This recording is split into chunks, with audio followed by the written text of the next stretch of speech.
Halo teman-teman, berjumpa lagi dengan Konotasi Official.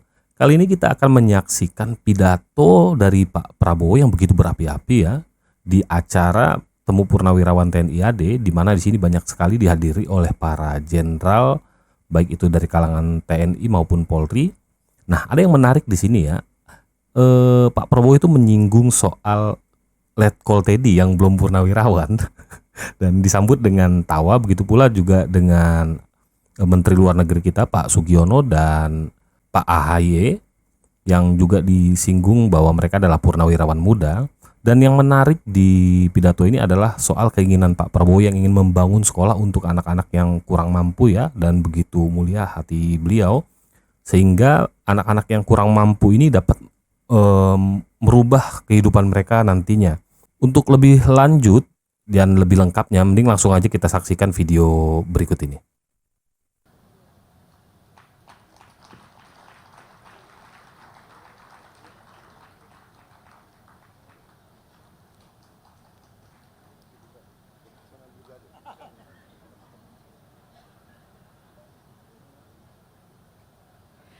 Hadirin yang kami hormati, selanjutnya mari kita simak bersama sambutan dan pengarahan Presiden Republik Indonesia yang terhormat Jenderal TNI Purnawirawan Prabowo Subianto.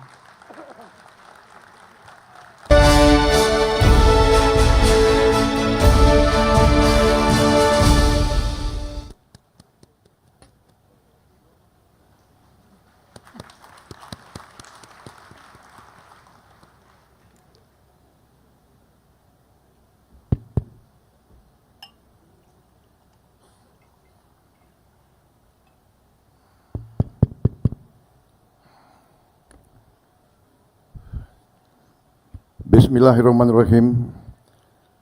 Assalamualaikum warahmatullahi wabarakatuh. Selamat sore, salam sejahtera bagi kita sekalian. Shalom, salve, Om Swastiastu, Namo Buddhaya, salam kebajikan. Yang saya hormati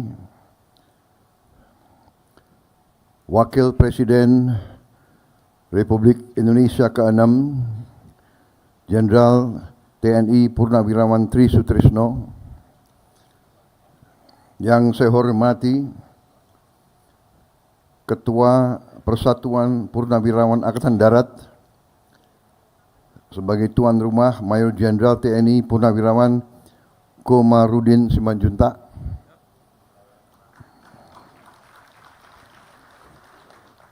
Wakil Ketua MPR RI Saudara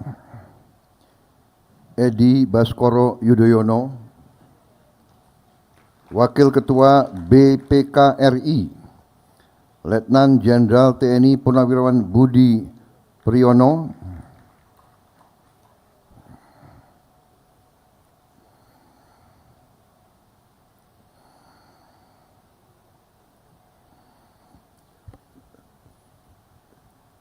yang saya hormati Sri Sultan Hamengkubuwono ke-10, Gubernur Daerah Istimewa Yogyakarta, sebagai keluarga besar TNI, para menteri koordinator Kabinet Merah Putih yang hadir, Menko Infrastruktur dan Pembangunan Kewilayahan Saudara Agus Harimurti Yudhoyono,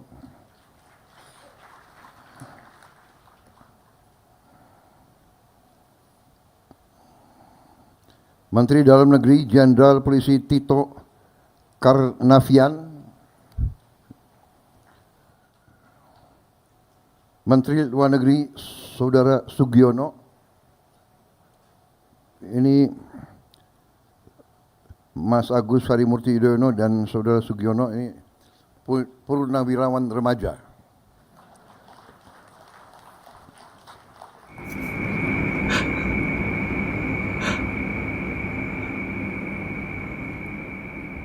Ada wartawan jadi nggak boleh terlalu banyak joke ya. Menteri Pertahanan Letnan Jenderal TNI Purnawirawan Safri Samsudin. Menteri Agama Kiai Haji Profesor Nazaruddin Umar. Menteri Transmigrasi Saudara Iftitah Sulaiman. Menteri Perencanaan Pembangunan Nasional Saudara Rahmat Pambudi. Ketua Dewan Ekonomi Nasional Jenderal TNI Purnawirawan Luhut Binsar Panjaitan. Menteri Sekretaris Negara Saudara Prasetyo Hadi. Sekretaris Kabinet RI Letnan Kolonel Infanteri Teddy Indra Wijaya. Belum purnawirawan. Kepala Badan Intelijen Negara Letnan Jenderal TNI Purnawirawan M. Herindra. Panglima TNI Jenderal TNI Agus Subianto. Beserta para kepala staf Angkatan Darat, Laut, dan Udara. Kapolri Jenderal Polisi Listio Sigit Prabowo. Penasehat khusus Presiden Bidang Politik dan Keamanan Jenderal TNI Purnawirawan Wiranto. Penasehat khusus Presiden Bidang Pertahanan Nasional Jenderal TNI Purnawirawan Dudung Abdurrahman. Kepala Staf Presiden RI Letnan Jenderal TNI Purnawirawan AM Putranto. Dan para purnawirawan bintang 4 yang hadir, Jenderal TNI Purnawirawan Hendro Priyono, Jenderal TNI Purnawirawan Agung Gumilar, Jenderal TNI Agustadi Sasongko Purnomo, Jenderal TNI Endiartono Sutarto, Jenderal TNI Muldoko, Jenderal TNI Purnawirawan Budiman, Jenderal TNI Purnawirawan Mulyono, Jenderal TNI Purnawirawan Andika Perkasa,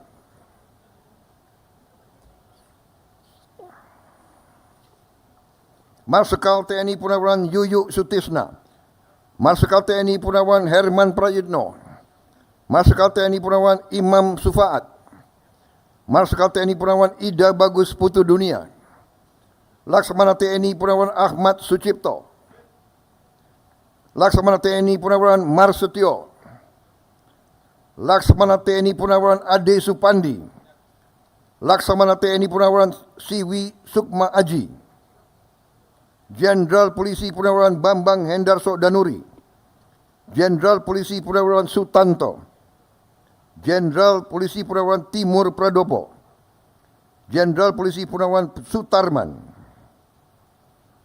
Wakil Menteri Koordinator Bidang Politik dan Keamanan Letnan Jenderal TNI Purnawirawan Ludwig Friedrich Paulus, Wakil Menteri Kelautan dan Perikanan Laksamana Madya TNI Purnawirawan Didit Herdiawan Asyaf, Wakil Menteri Agraria dan Tata Ruang Mayor TNI Purnawirawan Osi Darmawan.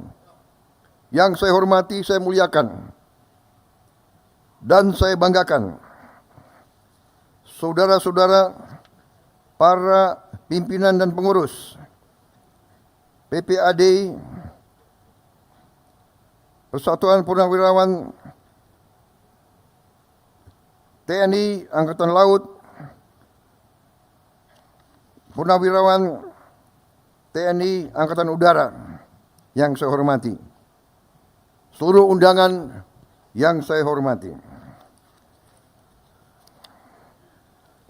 Pertama-tama tentunya sebagai insan yang bertakwa, marilah kita tidak henti-hentinya memanjatkan puji syukur kehadirat Tuhan Maha Besar, Tuhan Maha Kuasa, atas segala karunia yang diberikan kepada kita, atas kesehatan, nafas yang masih diberi kepada kita bisa berkumpul di tempat yang baik ini dalam keadaan sehat walafiat untuk melaksanakan suatu halal bihalal dalam rangka masih suasana Lebaran, suasana Idul Fitri 1446 Hijriah 2025 Masehi. Saudara-saudara sekalian, karena ini halal bihalal, saya menyampaikan mohon maaf lahir dan batin, dan semoga kita menghadapi tahun yang akan datang, kita diberi perlindungan, diberi petunjuk, sehingga kita bisa menjalankan tugas kita masing-masing dalam keadaan yang baik dan selalu di atas jalan yang lurus, jalan yang benar, jalan yang diridhoi oleh Tuhan Maha Besar, Tuhan Maha Kuasa bagi umat Islam, Allah Subhanahu wa taala. Saudara-saudara sekalian, terima kasih atas kehormatan yang diberikan kepada saya untuk hadir pada acara ini.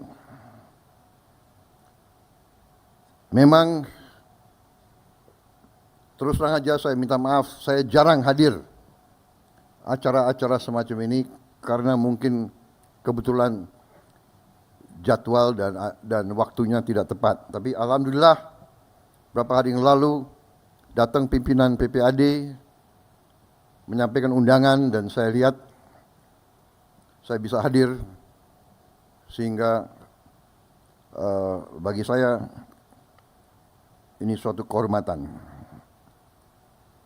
Saudara-saudara sekalian, kita sebagai purnawirawan diajarkan dari sejak kita muda sebagai prajurit.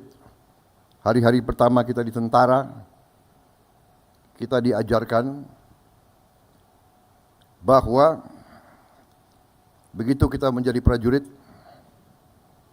hidup kita, jiwa kita sesungguhnya sudah bukan milik kita sendiri lagi, bukan milik keluarga kita lagi. Jiwa dan raga kita sudah persembahkan kepada negara, bangsa, dan rakyat kita. Itu pelajaran yang melekat di hati saya sebagai prajurit muda. Kemudian terus terang saja saya merasa beruntung, saya dan kawan-kawan saya merasa beruntung. Kami sempat digembleng langsung. Kami sempat merasakan kepemimpinan langsung dari Angkatan 45.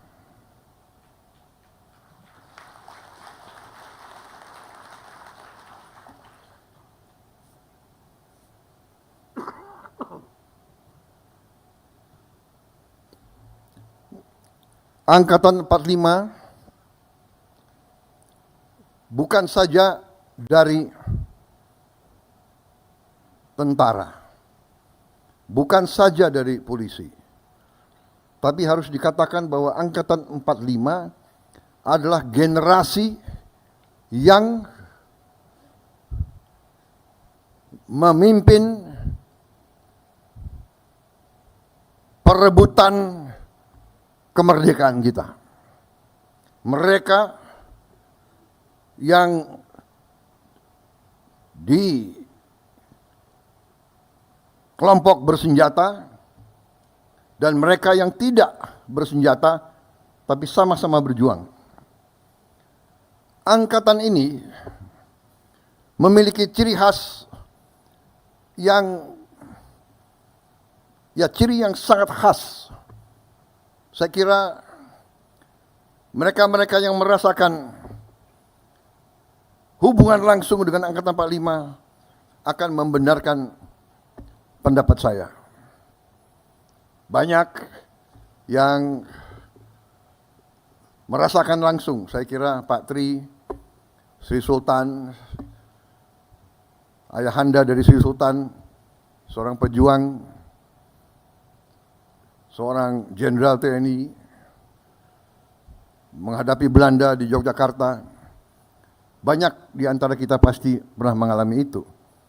Tapi yang saya rasakan adalah yang pertama, patriotisme yang berkobar-kobar. cinta tanah air yang luar biasa, dan kepercayaan diri,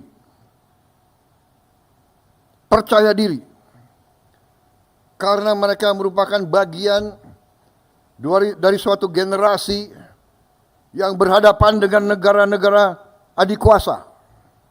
Waktu itu Jepang adalah adikuasa, Inggris adikuasa, Belanda pada zamannya adalah adikuasa, the Dutch Empire. Sebelum British Empire, the Dutch Empire sangat-sangat kuat.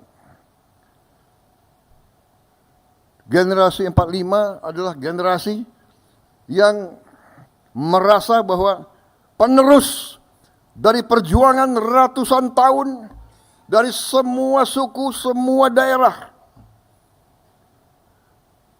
yang menyatakan bahwa bangsa Indonesia tidak mau dijajah, bangsa Indonesia tidak mau jadi bangsa kuli, bangsa Indonesia tidak mau jadi bangsa pesuruh, bangsa Indonesia tidak mau jadi bangsa yang kerdil, bangsa yang miskin. Angkatan 45 berani mengambil sikap, padahal negara belum punya anggaran, belum punya administrasi, belum punya organisasi,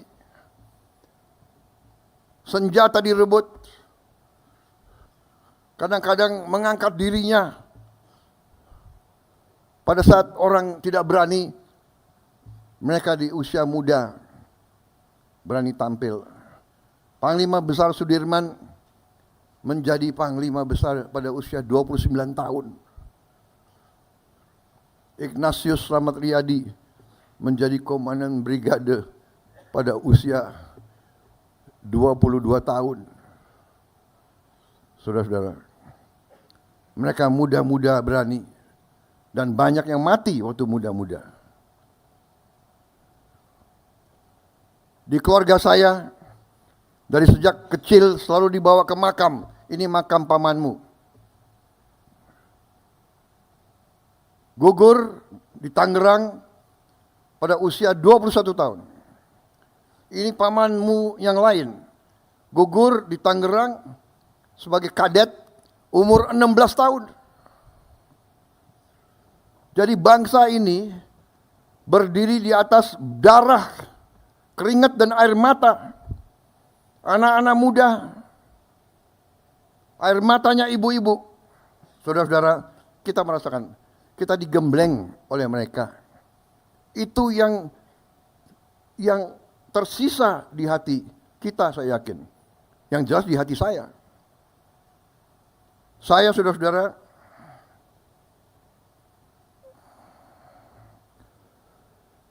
bersama saudara-saudara hampir semua, banyak senior saya di sini, guru-guru saya. Waktu kita muda, kita siap segala-galanya kita berikan kepada negara dan bangsa. Jiwa dan raga kita tidak punya apa-apa. Letnan, kapten, mayor. Saudara-saudara, jadi saudara-saudara, kesempatan ini saya sampaikan. Karena kalau tujuan halal bihalal, sesudah saya mohon maaf lahir batin sebenarnya selesai. Kan begitu. Tapi kapan lagi saya bicara sama saudara-saudara sekalian? Ya. Saya sampaikan ini karena sesudah kita berjuang, sesudah kita memberi semua masa muda kita kepada negara, kita lihat, loh, negara saya ini yang dibangun oleh darah, keringat, air mata, Sudirman, Slamet Riyadi, Ngurah Rai, Walter Monginsidi, ribuan pemuda, pemudi, kok sekarang begini? Kita bangun dan kita lihat kekayaan bangsa, kok kekayaannya tidak dirasakan oleh rakyat kebanyakan.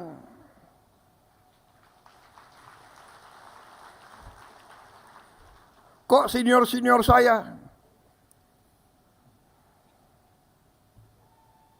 banyak yang begitu pensiun, hidupnya susah, rumahnya masih kontrak. Panglima-panglima saya, jenderal-jenderal saya, komandan-komandan saya lihat there is something wrong. Kita lihat, kita mau take off, dihajar. Tiap kali kita mau maju, dihajar. Kerusuhan,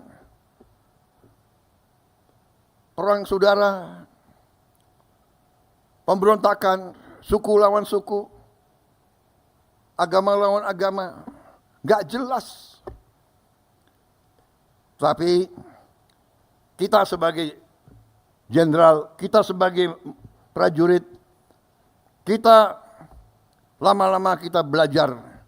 Oh, rupanya ini kita ini dari ratusan tahun di Veda et Impera, di Veda et Impera, di Veda et Impera, kita selalu dipecah belah, dipecah belah, dan dipecah belah.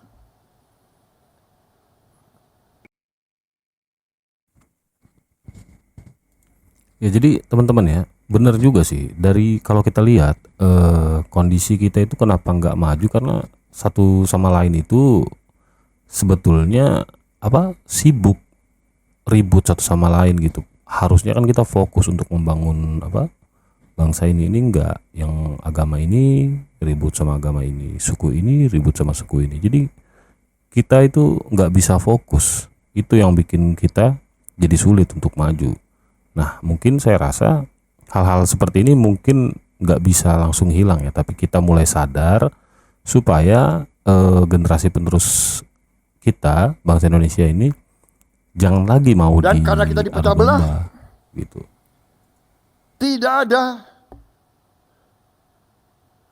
maaf harus saya katakan, terjadi suatu kelengahan di mana elit kita kadang-kadang lupa dengan rancang bangun perjuangan pendiri-pendiri bangsa kita. Saudara-saudara kita, saudara-saudara sekalian, suatu kehebatan angkatan 45 yang kita akui, Bung Karno dan generasi-generasi itu memberi kepada kita Pancasila dan Undang-Undang Dasar 1945. Dan itu selalu menjadi pegangan kita, seolah-olah Sabta Marga ada Pancasila, ada Undang-Undang 45. Sumpah Prajurit ada. Setiap produk selalu ada Undang-Undang Dasar 45 Pancasila. Tapi maaf, saya katakan banyak di antara elit yang tidak memahami atau tidak mau memahami atau pura-pura tidak mau lihat arti dari pasal-pasal penting dalam Undang-Undang 45. Dan karena itulah kita melihat bahwa kekayaan kita selama puluhan tahun mengalir ke luar negeri. Kekayaan kita tidak tinggal di Republik kita. Ini sumber masalah. Dan karena inilah saya terjun ke medan politik.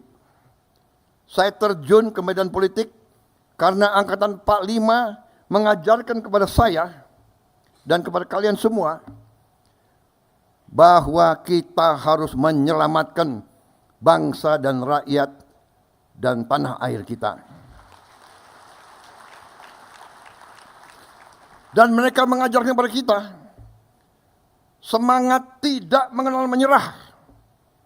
Saya tidak rela kekayaan bangsa kita tidak dinikmati oleh rakyat Indonesia, saya tidak rela. Dan karena itu, saya terjun ke politik. Kita TNI selalu dituduh bahwa kita mau jadi diktator. Selalu dituduh. Padahal saya ingatkan ke banyak tokoh-tokoh situ. Coba buka sejarah dunia, ya. Tunjukkan contoh di mana ada sebuah tentara yang mundur dari politik, dari kekuasaan. Kita mundur dengan rela. Reformasi itu, saudara-saudara, yang mensukseskan reformasi itu adalah tokoh-tokoh TNI dan Polri. ABRI. Kita harus mengatakan apa yang benar. Dan maaf, sekarang kalau disurvei rakyat Indonesia, mana institusi yang paling Anda percaya? Tanya rakyat, yang teratas adalah TNI, tentara.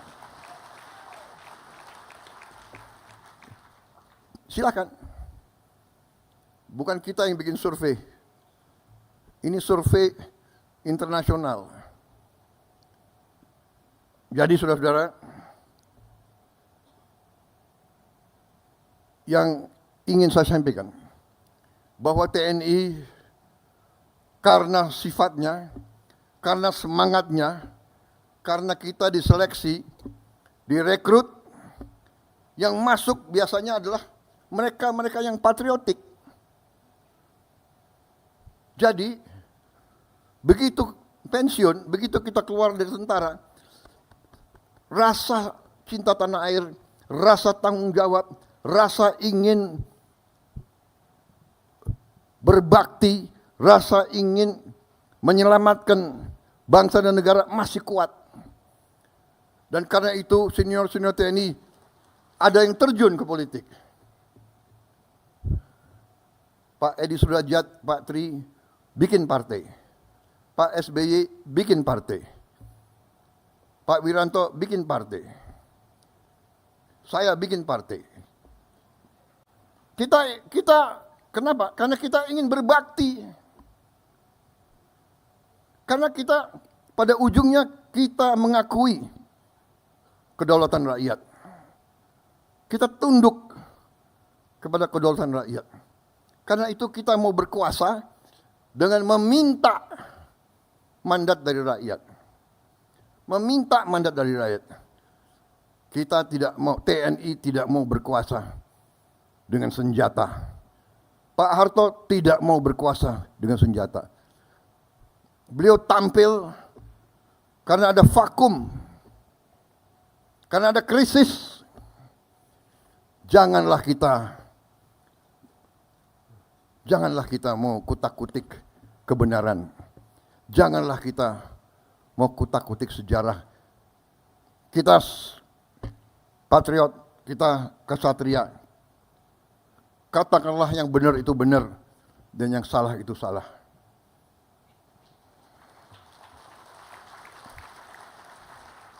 Semua pemimpin berjasa.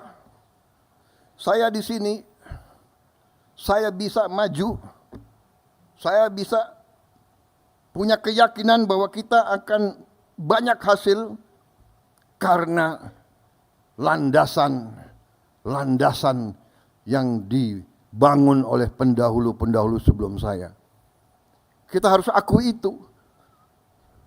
Nggak mungkin kita membangun dalam 5 tahun, dalam 10 tahun. Tidak ada negara yang dibangun dalam 10 tahun. Tapi apa yang dilahirkan oleh presiden-presiden kita, dan tidak hanya presiden, membangun bangsa itu tidak hanya 1-2 orang. Jadi saudara-saudara, apa yang saya ingin sampaikan? Saya ingin sampaikan bahwa kita sebagai purnawirawan dari segi kedinasan benar. kita sudah menyerahkan kepada generasi selanjutnya. Tapi sebagai patriot, sebagai warga negara, kalau kita masih punya kemampuan, kalau kita masih punya semangat, kalau kita masih punya sesuatu yang bisa kita sumbangkan kepada negara dan bangsa, ya kita harus menyumbang apa yang kita bisa sumbangkan. Karena itu saudara-saudara, kita hargai semua sikap, semua pendapat, tapi tentunya kita harus belajar dari sejarah. Kita harus lihat kenyataan yang sedang berlaku. Bahwa di dunia ini sekarang, ya, hanya yang kuat yang survive. Ini fakta dan kenyataan. Negara-negara yang tidak kuat punah. Kenapa dia punah? Dia tidak mampu bertahan. Kenapa dia tidak mampu bertahan? Karena dia tidak bisa mengamankan sumber-sumber kekayaan dia sendiri. Kalau suatu bangsa tidak bisa menguasai sumber kekayaan sendiri, bangsa itu miskin. Sangat sederhana. Saudara-saudara sekalian. Dan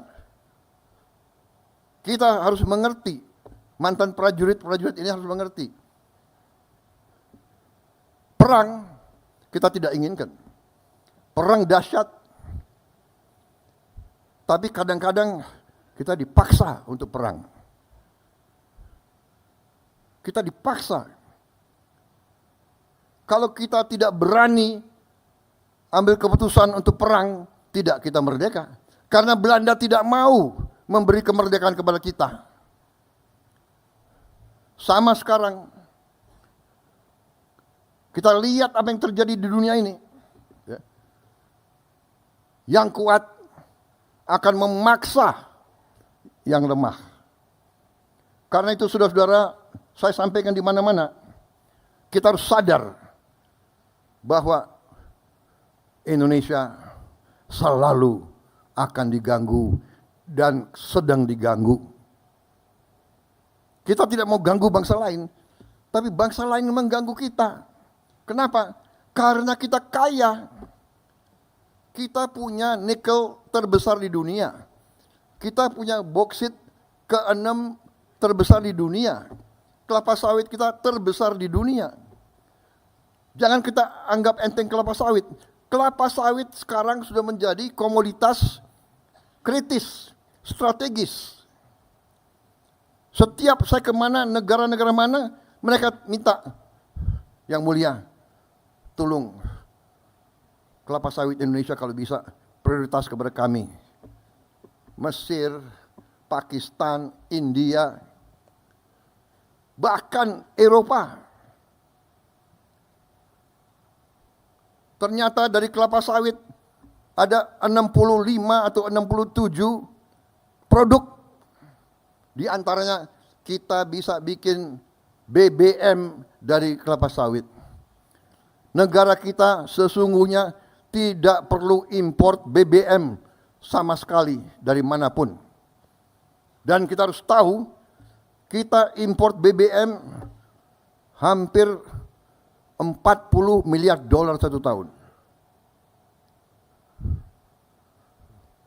Padahal kita sebenarnya tidak perlu import. Dan saya dalam pemerintahan yang saya pimpin, saya bertekad bahwa Indonesia dalam 5 tahun akan datang harus swasembada BBM, harus swasembada energi.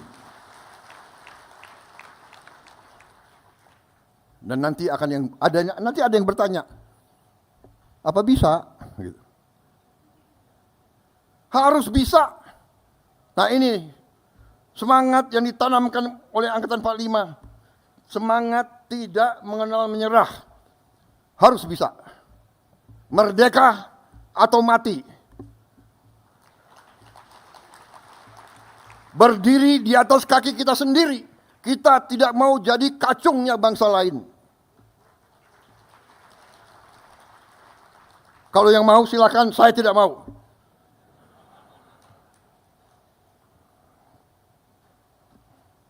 Ini salah pembina-pembina saya yang mendidik saya seperti ini.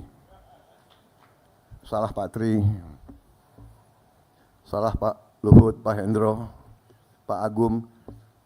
Ini abang-abang yang beri contoh, yang menanamkan kepada kita semangat itu. Jadi kalau Prabowo sekarang seperti ini, jangan salahkan Prabowo, salahkan Pak Tri, Pak Hendro, Pak Luhut, Pak Wiranto. Iya kan? Loh, ini bapak-bapak didik saya seperti ini, ya apa boleh buat. Saya tidak mau tunduk kepada bangsa manapun. Kekayaan Indonesia harus di tangan bangsa Indonesia. Dan Angkatan 45 telah memberi senjata pamungkas yang luar biasa, yaitu Undang-Undang Dasar 1945. Perlu saya tayangkan pasalnya? Baik, saya kira waktu sudah habis. Ya, sebelum saya diusir, saya tutup dengan satu slide. Saudara-saudara, salah satu program kita nanti adalah saya akan membangun minimal 100 sekolah berasrama.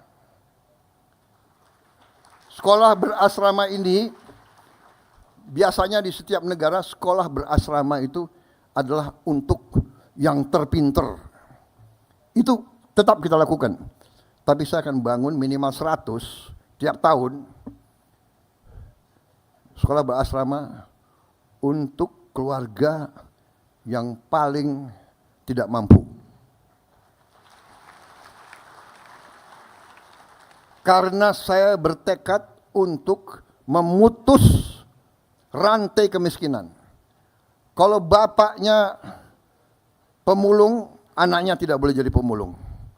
Kalau bapaknya tukang beca, anaknya tidak perlu harus jadi tukang pejak. Kalau bapaknya susah, tidak punya penghasilan yang cukup, anaknya tidak boleh terus. Untuk itu tidak ada jalan lain. Kita harus berani. Siapa berani menang. Berani benar berhasil.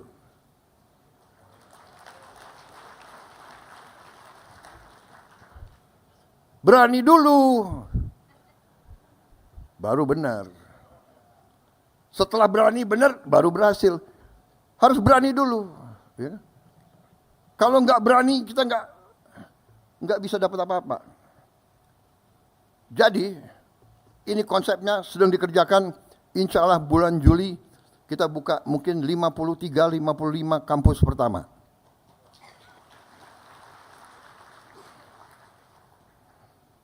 Nah, sekarang sudah mulai seleksi murid. Syaratnya harus dari keluarga yang benar-benar tidak mampu. Dan salah satu teknik mereka, Kementerian Sosial, PAN-RB dan Badan Pusat Statistik, BPS, karena mereka yang punya data, adalah mencek rumah tinggal keluarga tersebut. Saya minta ditayangkan ada berapa calon peserta. Bisa kelihatan? Jadi ini, saudara-saudara, kalau Anda perhatikan, ini profil calon yang akan masuk dari peserta didik.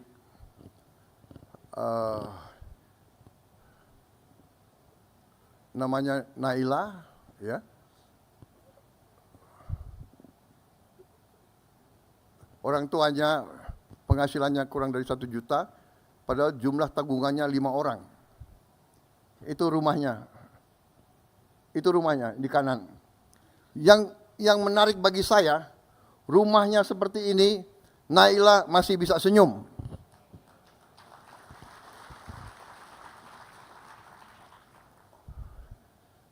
saudara-saudara sekalian, rekan-rekan Purna, ini perjuangan kita. Sisa hidup saya, perjuangan saya adalah untuk merubah nasib Naila di Indonesia. Kalau ada yang tanya apa mungkin? Harus mungkin, dan kita buktikan bahwa kita akan berusaha sekeras-kerasnya. Hanya dengan keberanian, hanya dengan tekad, hanya dengan keyakinan, dan hanya dengan tekad untuk memimpin suatu gerakan pemerintahan bersih, pemerintah yang anti korupsi, yang pemerintah yang bisa menyelamatkan kekayaan negara, Naila akan punya masa depan yang baik. Terima kasih. Wassalamualaikum warahmatullahi wabarakatuh. Semoga Yang Maha Besar, Yang Maha Kuasa senantiasa beserta kita dalam pengabdian kita yang terakhir. There are no old soldiers never die. They just fade away. Tapi di Indonesia lain. Old soldiers never die and they never fade away. Until the Almighty God calls us. Kalau udah dipanggil apa boleh buat. Selama masih ada nafas di badan kita, diajarkan oleh senior-senior kita, diajarkan oleh Patri, berjuang sampai titik darah yang penghabisan. Selama masih ada hajat di kandung badan, merah putih di dada, tidak akan pernah berhenti berjuang. Terima kasih. Selesai. Semoga kita terus semangat. Terima kasih atas undangan ini. Mohon maaf kalau ada kata-kataku yang salah. Wartawan coba delete yang tidak benar. Yang baik tayangkan. Terima kasih. Selesai.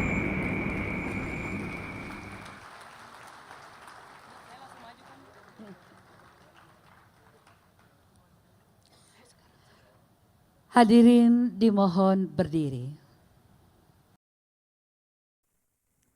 Oke teman-teman, tadi kita udah saksiin gimana pidato Pak Prabowo yang begitu berapi-api ya, dan cita-citanya untuk mengentaskan kemiskinan, terutama untuk masa depan bangsa kita, bangsa Indonesia, yang harus kita perjuangkan bersama-sama. Terima kasih sudah menonton dan menyaksikan video ini. Sampai jumpa di video berikutnya.